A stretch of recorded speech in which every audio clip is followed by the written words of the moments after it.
Eu tenho um amigo sincero que eu tanto venero, com quem tanto me dou. É meu professor, meu parceiro, meu bom companheiro e muito me ajudou. Me ensina a ser caridoso, a não ser orgulhoso e a orar sempre a Deus. E quando eu tenho um dilema, resolvo o problema com os conselhos seus. E quando eu tenho um dilema, resolvo o problema com os conselhos seus. Evangelho de luz, Evangelho perdão, Evangelho Jesus, és a minha salvação. Evangelho de luz, Evangelho perdão, Evangelho Jesus, és a minha salvação. E quando a angústia revolta, eu não acho a porta, não vejo a solução. É Ele, o amigo adorado, que está sempre ao meu lado e me traz a consolação. Se choro ou preciso socorro, a Ele recorro e por feliz me dou. Ele é o Evangelho novo, é a mensagem que ao povo o Cristo deixou. Ele é o Evangelho novo, é a mensagem que ao povo o Cristo deixou. Evangelho de luz, Evangelho perdão, Evangelho Jesus, és a minha salvação. Evangelho de luz,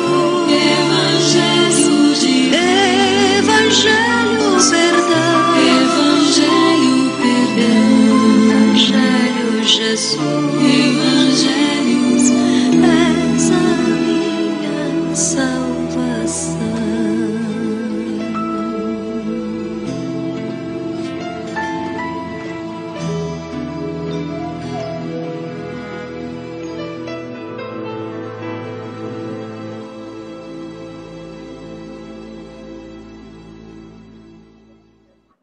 Alô, vocês estão passando bem?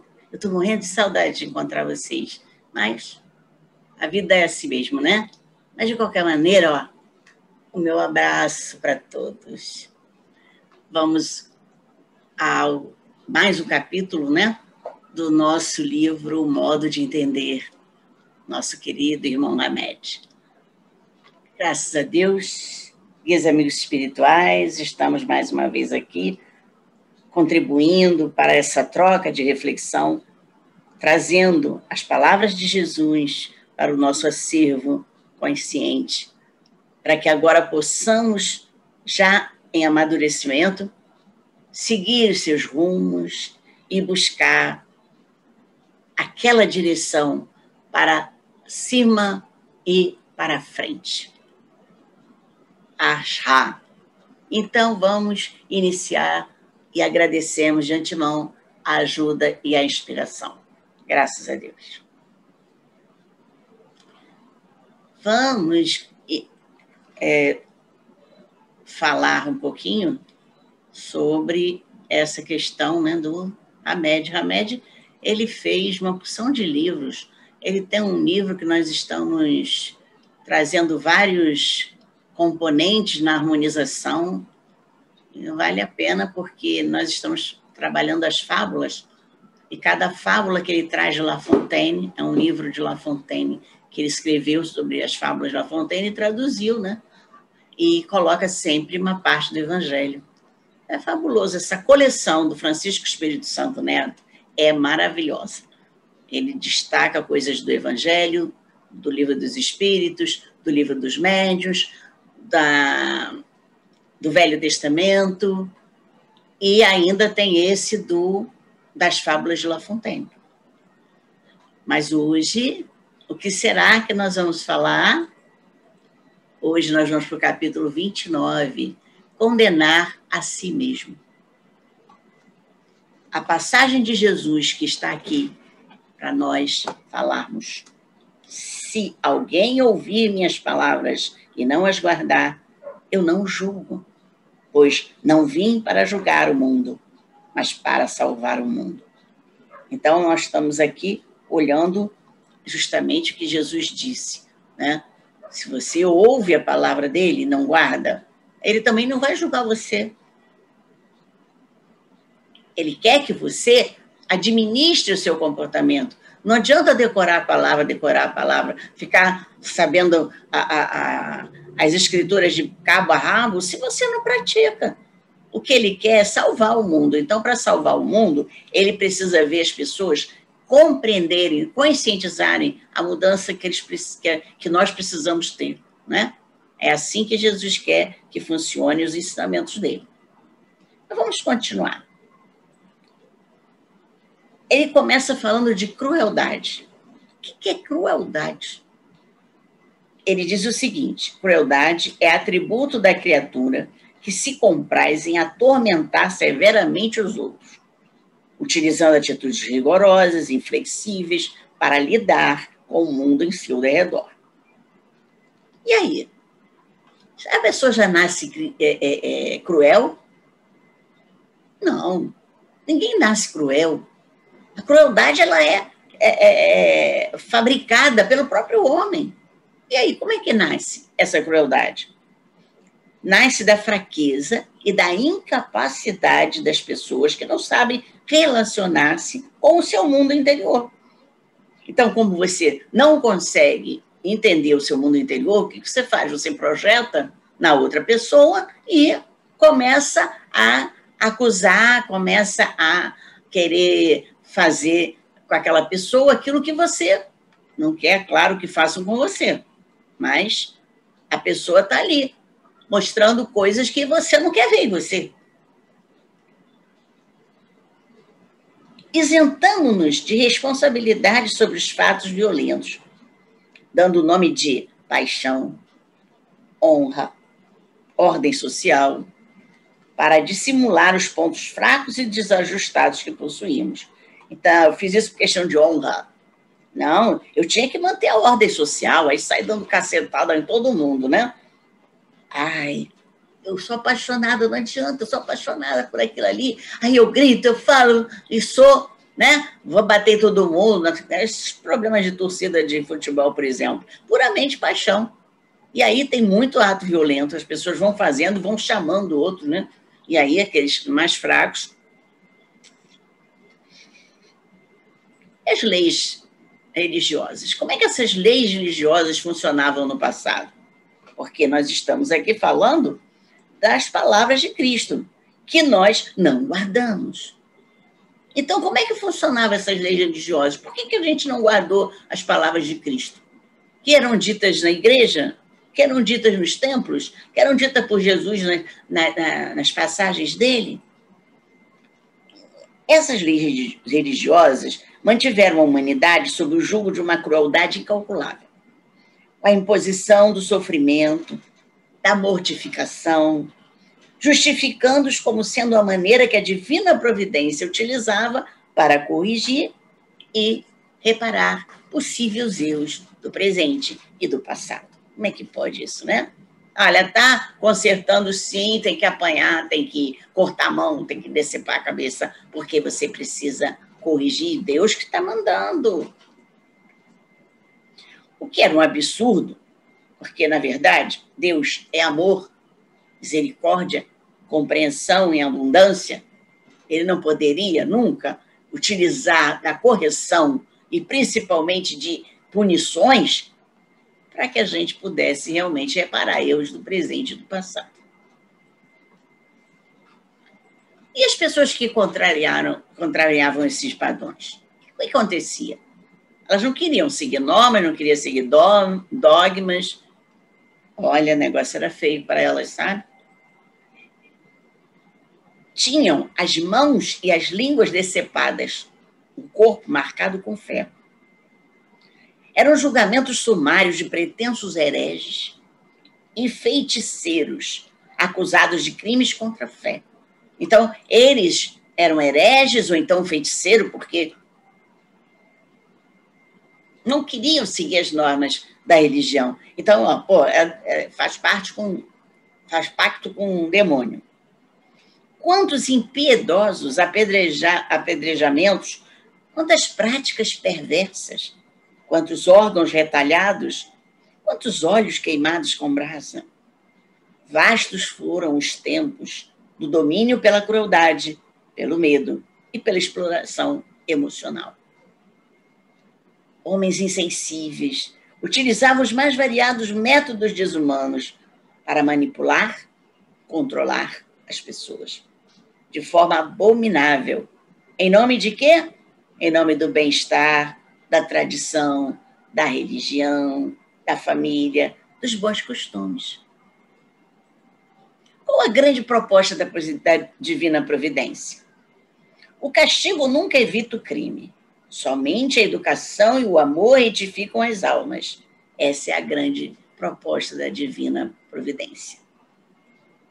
A proposta é só a educação e o amor que edificarão as almas. No entanto, o homem, de tanto ser cruel consigo mesmo, ele aprendeu a projetar essa crueldade no mundo que rodeia ele. De tanto se julgar de forma tirânica, aprendeu a ser déspota também com os outros. Então ele exigia, porque ele só ia ter sucesso se ele fosse poderoso. Isso naquela época. Tinha que ter poder, tinha que ter força. E aí, o cara está rindo de você, tu não vai fazer nada não, decepa a cabeça dele. Não era assim que era visto? Bota na fogueira. Aí ele aprendeu a ser cruel com ele mesmo. Ele aprendeu a trazer essa rigidez na estrutura dele. De tanto julgar de forma tirânica, aprendeu, então, o despotismo. Por que não conseguimos identificar de imediato a crueldade na sociedade? Os requintes de perversidade estão introduzidos na sociedade de forma tão sutil, imperceptível, que muitas vezes não conseguimos identificá-los de imediato. Ainda existem inquisidores? Não propriamente dito. Não obstante, ainda persiste a remanescente atmosfera dessas ideias pré-concebidas. Não existem mais fogueiras e guilhotinas, mas todos podemos nos converter em controladores e juízos da moral alheia, se as circunstâncias forem propícias. Alguns de nós usam técnicas indiretas e passivas, consideradas elegantes, sutis, mas no seu conteúdo profundo são frias, brutais. Felizmente, encontramos na doutrina espírita ensinamentos essenciais que vão nos esclarecer de todos os estratagemas cruéis que voltarão contra a própria fonte criadora. Então, esses estratagemas, eles vão cada vez mais nos afastar da essência divina. Todo comportamento cruel está, na realidade, estabelecendo não somente uma sentença ou um veredito, estabelecendo também, ao mesmo tempo, um juízo, um valor, um peso e uma medida de como trataremos a nós mesmos. Então, não está ali com a sentença, não está ali com o veredito, mas está estabelecendo um juízo, um valor e um peso, uma medida de como nós trataremos a nós mesmos. A passagem referida, esses julgamentos impiedosos que fazem relação com os outros, nos informam sobre tudo aquilo que temos por dentro. Então, em outras palavras, a forma e o material utilizados para julgar ou condenar os outros residem dentro de nós. Então, esses julgamentos, eles vão fazer relação aos outros, por quê? Porque, na verdade, estão informando o que temos aqui dentro. O que ele tem nesse coração? Pedra, né? Enrijecido. Essa passagem que eles sugeriram aqui está registrada pelo apóstolo João, e ele evidencia as palavras do Mestre de Nazaré. Se alguém ouvir as minhas palavras e não as guardar, eu não o julgo, pois não vim para julgar o mundo, mas para salvar o mundo. Então, João é que traz essas palavras de Jesus. Agora, como os grandes mestres fundamentavam o modo de ensinar? Já que ali, né, a doutrina espírita fala, né, os grandes ícones, né, das religiões, o próprio Jesus, né, falou que não adianta, sem educação, sem amor, nós não vamos conseguir melhorar a sociedade. Ao contrário, cada vez mais nós estamos fomentando a discórdia. Então, como é que os grandes mestres fundamentaram esse modo de ensinar? No amor como método de educação das almas. Vendo? É o amor, essa coisa bonita que nós precisamos aprender a gerenciar. Por isso, Jesus não julgava, media e nem sentenciava ninguém. Quem aprendeu a não condenar os outros, não mais se condena. Cristo, nosso divino Senhor e Mestre, deixou-nos as lições de compaixão, da mansuetude e do amor, como forma de vivermos bem, não somente com os outros, mas também com nós mesmos. Se não conseguirmos viver bem conosco, como é que a gente quer viver bem com os outros, se você vai projetar o que está dentro de você? Aí é realmente complicado. Vou encerrar com uma parte de Paulo Freire, uma palavra de Paulo Freire, que é pedagogo, né? Então, Freire conhece a arte de amar, a prática, e se mostra preocupado com o amor, porque considera essencial cuidar dessa arte para poder ser um educador ou educadora. Então, você que é educador, você que é educadora, se não administrar a sua arte de amar, não vai poder cuidar da educação de ninguém. Isso é importante para os pais que também estão educando, para as escolas. Vamos desenvolver mais a arte de amar entre os professores. A direção da escola tem que reunir professores para desenvolver essa questão da prática, da arte de amar. E isso vai fazer com que eu comece a burilar aquela criaturinha lá do passado, déspota, cruel, né? Que agora ela não precisa mais de execução para mostrar que ela tem razão. E aí, vamos ver realmente como é que nós podemos nos condenar. Olha só. Nós nos condenamos porque a gente fica botando culpa a gente, mas a gente projeta condenação no outro. Inconscientemente, a gente está se condenando. Mas eu não quero ver que eu estou me condenando. Aí, o que eu faço? Condeno o outro. Mole, né? Fácil. Pois é. Mas vamos prestar atenção, tá? Não vamos condenar os outros à medida em que eu também não quero me condenar e não quero que me condene. Vamos apenas analisar nosso comportamento, vigiar nossos sentimentos, nossos pensamentos. Tá bom?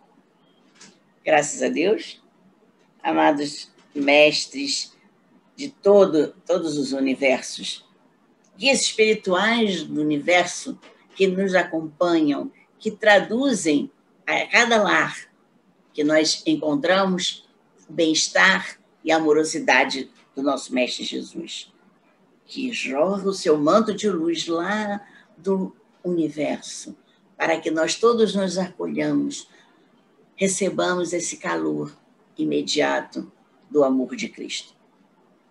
Assim, pedimos autorização para o encerramento do nosso estudo de hoje. Graças a Deus.